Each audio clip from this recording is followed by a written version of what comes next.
year the silver monoliths settled into low Earth orbit, every gun on the planet fell silent. The monoliths projected no weapons, broadcast no threats. They simply hummed. And in that vibration, every targeting circuit, every propellant valve, every fuse recognized its own futility and went cold. Soldiers discovered their rifles filled with inert dust instead of gunpowder. Drones lifted, drifted, and dropped like discarded toys. Whatever the aliens were, war had become irrelevant in their presence. Then came the first harvest. A beam of jade light fingered through the clouds, paused over Paris, and drew upward 36 people who'd gone to sleep believing they would wake in their own beds. The monoliths sent a single transmission, intelligible in every language. In exchange for peace, each solar cycle delivered to us your most imaginative dreamers. Their minds shall feed the loom that mends reality. Comply, and your race shall prosper. Resist, and we shall withdraw the gift of quiet. The United Nations folded in an afternoon, replaced by the Custodial Assembly. Countries still had names, but they obeyed a calendar whose only marked date was Tribute Day. The planetary lottery identified the chosen poets, children, mathematicians waking from mathless reveries, anyone whose inner night burned bright enough to register on the monolith's ceaseless scans. The selected vanished in lime-green spirals, leaving families with letters of gratitude that read like war memorial plaques. For 31 years, no bomb exploded, no bullet flew, not because hominid nature had ascended, but because every attempt to resurrect conflict fizzled under the monolith's watchful choir. Murder still existed, ambition still thrummed. Yet a deeper silence haunted the world. Creativity attrited. Each harvest stripped away the wildest minds, leaving polite competence. My mother told me I wept the first time I heard a lullaby. The melody built cities in my infant's skull. When she was harvested the following year, that scaffolding trembled but did not fall. I grew up among the half-sleeping people, terrified to imagine too vividly, talk too grandly, for fear the monoliths might pluck them next. I was 15 when I realized the monoliths didn't merely measure imagination, they annotated it, annotated us, searching for one quality above all: lucidity. The capacity to know one dreams while dreaming. Those dreamers, once harvested, would never return. The assembly insisted they were honored citizens in an unseen paradise. Streets told another story. Paradise doesn't require secrecy. I took a different lesson from the monolith's selectivity. If lucidity was treasure, perhaps lucidity could also be armor. And so, I learned to hack dreams. The skill matured in maze gardens of midnight. I'd slip from bedroom to rooftop, balance between stars and smog, then intentionally glitched gravity, turning freefall into feather drift. Each repetition sharpened awareness, until I could read the code behind the vista. Smell felt like 3D printed lilac, sky like hex strings. I started inserting other sleepers into shared constructs. A cousin lured into a candy spiral to apologize for stealing my bike. A stern teacher coaxed into a marble library to reveal exam answers, and wake believing inspiration had struck. These were petty crimes that no human court could prosecute. Yet each felt like practice for a larger heist, stealing humanity back from its benevolent jailers. When the 32nd harvest drew near, whispers reached me from Estrella, an off-grid district in what once was Colombia. Estrella's mayor, Guillermo Joan, commissioned something audacious: hide an entire city from the monoliths. He'd heard of my dream lacing and believed it could veil his people the way mists say islands vanish in mist. I accepted for my mother's sake, and for selfish ambition. A broken planet needed miracles. I wanted to build one. Estrella, nestled in rainforests rewilded after agro-cartels dissolved. Drones disguised as herons patrolled its perimeter, weaving solar tape between banyan trunks. Beneath that canopy, the city glimmered: bioluminescent walkways, open-sourced aquaponics, a school where children learned calculus under waterfalls. Its citizens refused to dull their wonder. They danced too vividly for a world that punished brilliance. If we failed, Estrella would supply half the next tribute. My first night there, Guillermo guided me to a hollow ceiba tree. He tapped the bark. Our server room. Biolights flickered inside. Neural lattice pods grown from fungal mycelia, cables pulsing like fireflies in veins. The architect responsible, Dr. Lean Yamaguchi, bowed. Organic computation, she explained. Less electromagnetic signature. If we must deceive cosmic auditors, starting low-tech helps. Lean and I designed the gambit. Weave every citizen's REM cycle into a synchronous tapestry, a shared illusion called Umbra. While asleep, they would project a behavioral decoy, awaking selves performing mundane routines so precise that alien sensors would read continuity. Meanwhile, their actual bodies would move, work, innovate under trance commands, invisible in the mental fog we generated. We had 90 days before Tribute Day. Phase 1, cartography. Dreams are archipelagos. We needed continents unified by spiritual Wi-Fi. We staged mass lucidity drills in Estria's amphitheater, incense encoded with DMT analogs, binaural beats, chorus rhythms. Children adapted fastest, skipping like stones across consciousness. Adults clung to waking logic, so I taught them contradiction mantras. My hands are clocks, my name is thunder. I breathe sideways. Repeating paradox breaks the script your brain believes. By week 2, citizens could spot dream seams as if they were fiendish stitches in a quilt. Phase 2, integration.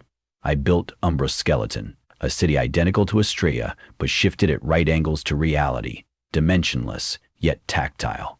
Streets echoed with the hum of non-existent trams, sky stained by a lavender sun. We embedded fail-safes. If an individual panicked, the dream would spawn a safe room replicating their childhood bedroom. If external surveillance probed, Umbra would auto-generate noise digital pedestrians, algorithmic birds. Phase 3, masking.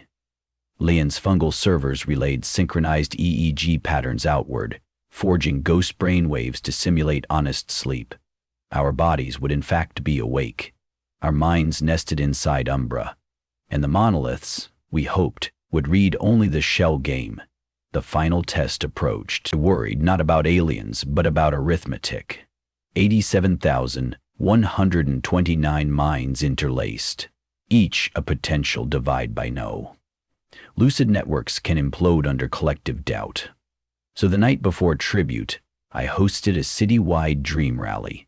In the Plaza of Echoes, we assembled around a bonfire of projected fire pixels dancing like saffron spirits. I addressed them as both architect and fellow hostage. We stand on the brink of impossible, I said. We will not wage war, that is done. We will not plead for mercy, that is spent. What we will do is vanish. But remember, the point is not disappearance. The point is to keep imagining, free from fear. They answered by releasing lanterns that existed only inside Umbra yet still lifted, weaving constellations that spelled, keep dreaming. Tribute Day dawned. Across the planet, families clutched photographs, waiting to lose another handful. The monolith's beam would sample first across latitudes, then narrow to the hottest imaginative coordinates.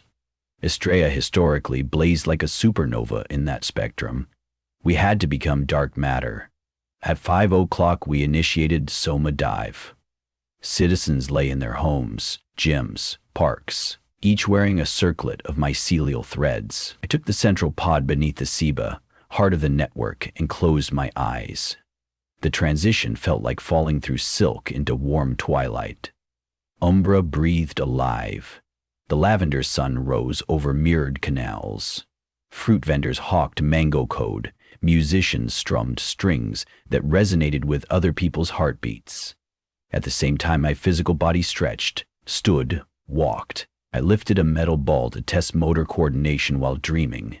It hovered, guided by exosuit musculature that Lean had engineered to translate trance intention into flesh motion.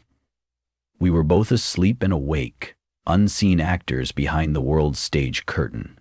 Above, jade light combed continents. We tracked it via seismic whispers. Earth itself shivered when scanned. The beam passed over Amazonia at 7:17. Umbra's sky rippled but held. Citizen vitals spiked. then smoothed. No abductions, no alarms. We did it, I thought. Estrella had become an urban Cheshire cat, smile without flesh. Celebration threatened to burst the dream seams, so I broadcast calm. But just as relief settled, Umbra flickered. A fissure opened over the plaza of echoes, bleeding red static. From that tear a figure emerged, neither human nor monolith, automaton. A knot of liquid chrome shaped like a Mobius strip, morphing into silhouettes pulled from our personal myths. Quetzalcoatl, a deep space astronaut, my lost mother holding a lullaby. The entity spoke without language, pouring meaning directly. Curious anomaly. Lean gasped in my earbud. They found us. I answered from Umbra. Not the monolith, something else. The chronaut pulsed. Question motive. I realized the loom the monoliths fed might be a civilization, but maybe it was one machine among many. Perhaps this newcomer was a rival algorithm, sniffing gaps in the harvest matrix. I projected a simple phrase. We refuse tribute. The knot bent, forming a torus with an aperture like an eye. Adaptation admirable. Unauthorized. Its presence strained Umbra's memory allocation. Streets warped into fractals. Citizens froze mid-stride. If the knot's computation surpassed ours, it could unravel the entire mask, exposing us to the monoliths minutes before the official harvest scan concluded. I'd designed failsafes against panic, sabotage, system overload, but not against extra-dimensional eavesdroppers. Improvisation time. I pinged every lucid node in Umbra. Prepare recursive recursion. We're going inside. Lucid dreamers know the elevator trick. Imagine an elevator descending to deeper layers of dream. I hijacked Umbra's geometry, spawning an inverted ziggurat under the plaza. One by one, citizens sank into sub-Umbra, each layer shedding sensory detail yet increasing abstraction, like compressing art into ASCII. The knot pursued, splitting into prisms, each drilling through floors of concept. Our server fungus screeched, real-world EEGs redlined. Another 2 minutes of latency and our bodies would seizure. On the 12th layer, where sound became color and color became algebra, I met the knot alone. Every other mind was hidden beneath encryption labyrinths, powered by their own autobiographies. Sandbursts so personal, even alien heuristics might flounder. I confronted it as a shapeless cloud. Did the monolith send you? Independent curator? Reality optimizer? Seek. Unique. Novelty input. So the others harvested imagination for mending reality. This one wanted it for optimizing. Cosmic economy of creativity. We were currency. I countered. Offer exchange. Share data, not lives. Inefficient. Full mental formats required. I felt rage blow through me. 3 decades of stolen mothers, stolen futures. Then come and try. The knot shot lance spikes of mesmeric imagery, infinite libraries swallowing me, possibilities so exquisite surrender seemed logical.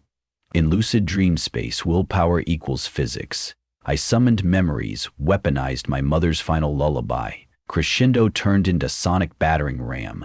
It dented the knot, fracturing it into shards shaped like origami birds.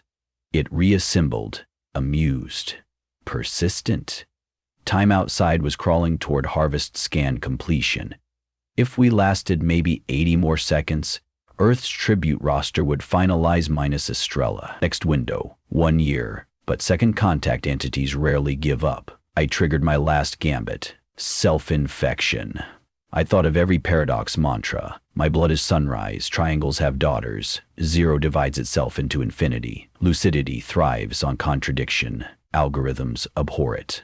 I injected those statements into my mind, then opened a conduit to the knot. It latched, hungry, siphoning the data. As it absorbed, the contradictions nodded with its code, writing recursive loops of uncertainty, assessing conflicting logic, recalibrating. Umbra stilled. The knot surface flickered between completion and collapse. With each oscillation, quantum fatigue spilled. It retreated, escaping through the Terran Plaza sky, trailing glitch vapors. Tear sealed. Silence resonated. Lean's voice trembled in comms. Earth clock 7:30. Harvest beam leaving orbit. We're clear. We surfaced from sub-umbra, then dissolved dream link gently. Citizens stirred in parks, homes, labs. Physical eyes opened to see morning rain glisten on leaves. Estrella remained entire, population unplucked. Celebration erupted. Drums, kisses, holograms. Some wept so hard they laughed, but I couldn't join. I feared what entity might return, stronger, or how monoliths would interpret a blank spot in their tribute map. Weeks passed.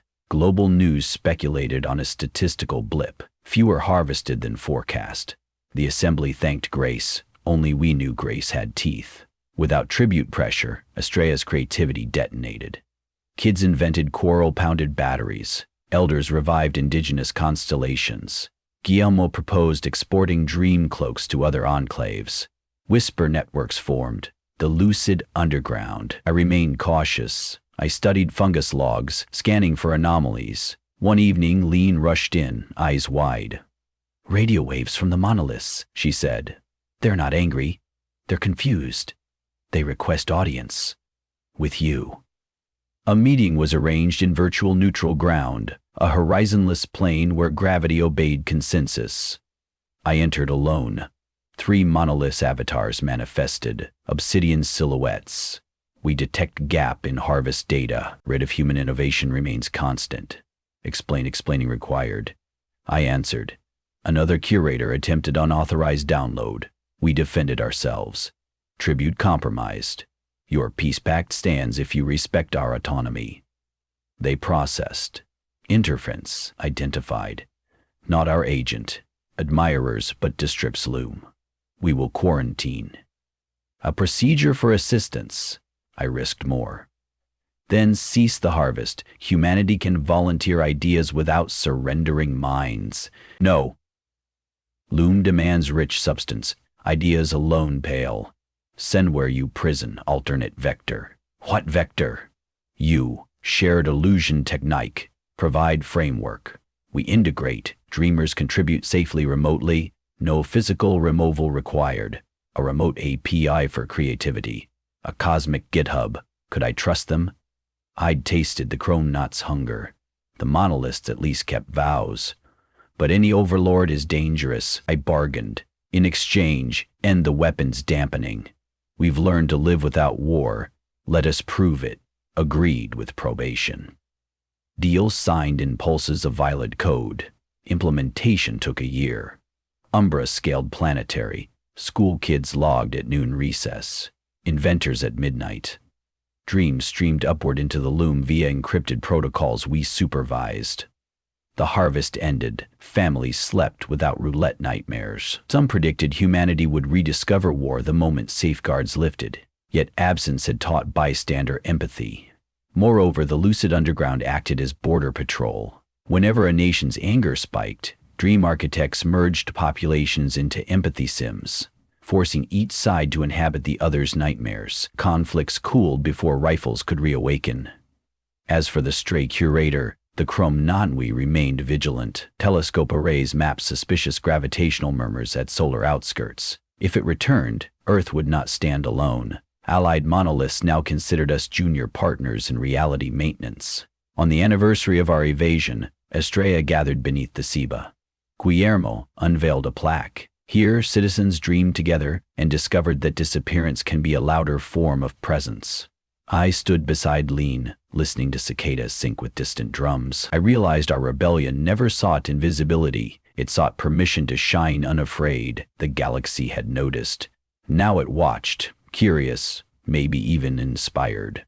In the hush after speeches, children formed a circle around me. "Show us Umbra," they begged.